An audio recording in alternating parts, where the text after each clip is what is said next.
हमारे channel SCS Mithila को करें सब्सक्राइब और बेल बटन भी दबा दें, जिससे हर खबर पहुंचे सबसे पहले आपके पास। जमुई विधानसभा से पूर्व मंत्री नरेंद्र सिंह के पुत्र अजय प्रताप इस बार राष्ट्रीय लोक समता पार्टी बसपा संगठन गठबंधन से चुनाव मैदान में है।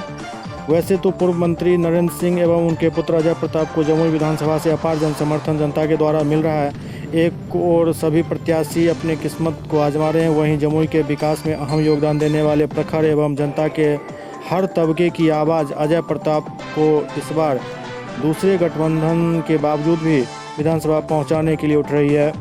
अजय प्रताप अपने दौरे के दौरान मलयपुर पहुंचे तो उनका गर्मजोशी से वहां मलयपुर के समाज सेवी एवं पूर्व विधायक अजय प्रताप के करीबी संतोष चौहान एवं सैकड़ों समर्थकों ने किया।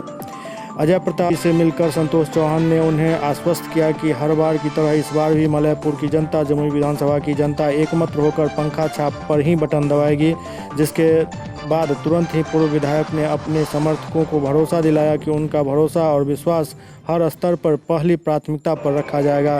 संतोष चौहान के साथ उनके समर्थक विजय सिंह, पंचानन सिंह, राणा दिवाकर सिंह, उत्तम कुमार सिंह, विनीत सिंह आदि समर्थकों ने प्रत्याशी अजय प्रताप को आश्वस्त कर प्रतिद्वंदी प्रत्याशी को एक चुनौती दी है।